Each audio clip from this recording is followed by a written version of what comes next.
শ্বশুর বাড়িতে কিভাবে কাজ করে খেতে হয়? নাম দিচ্ছি আসলে সবাইকে। চাটা আমি বানাই। কি সুন্দর চায়ের রং, অনেক অ্যাড হয়ে গেছে মনে হচ্ছে। আমরা তুমি ছবি তুলো। কয়টা ক্লাস কয়টা হলো? 1 2 3 4 5 কয়জন সবাই খাবে?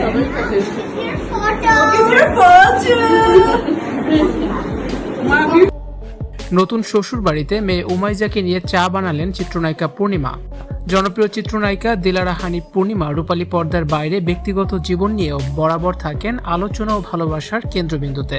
কাজের ব্যস্ততার মাঝে সুযোগ পেলেই তিনি ছুটে যান ব্রাহ্মণবাড়িয়ায় তার নতুন শ্বশুর বাড়িতে। সেখানে গিয়ে আর 10 জন সাধারণ গৃহবধূর মতোই আপন আলোয় মেতে ওঠেন সংসারের নানান কাজ নিয়ে। সম্প্রতি সামাজিক যোগাযোগ মাধ্যমে তার শ্বশুর বাড়ির পারিবারিক আড্ডার একটি মিষ্টি মুহূর্তের ভিডিও বেশ সাড়া ফেলেছে। ভিডিওতে দেখা যায় কালো পোশাকে চশমা পরা পূর্ণিমা অত্যন্ত সাবলীলভাবে সবার জন্য চা ঢালছেন। তবে এই ভিডিওর মূল আকর্ষণ ছিল পূর্ণিমার প্রথম সংসারের মেয়ে আরশিয়া উমাইজা। মায়ের পাশে দাঁড়িয়ে সে গভীর মনোযোগ দিয়ে দেখছিল কিভাবে মা চা পরিবেশন করছে। উমাইজা এখন বেশ বড় হয়ে গেছে আর মায়ের কাছ থেকে সংসারের ছোটখাটো কাজগুলো যেন শিখে নিচ্ছে পরম যত্নে।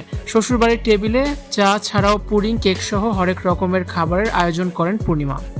উপস্থিত পরিবারের অন্যান্য সদস্যরা যখন ক্যামেরায় এই সুন্দর মুহূর্তটি বন্দী করেছিলেন তখন পূর্ণিমার মুখে ছিল এক চিলতে তৃপ্তির হাসি। জানা গেছে কাজের বিরতি পেলেই পূর্ণিমা ব্রাহ্মণবাড়িয়ায় তার নতুন শ্বশুর বাড়িতে সময় কাটাতে চলে যান। সেখানে গিয়ে শুধু চা বানানোই নয়, নিজ হাতে পরিবারের সবার জন্য রান্না বান্নাও করেন পূর্ণিমা।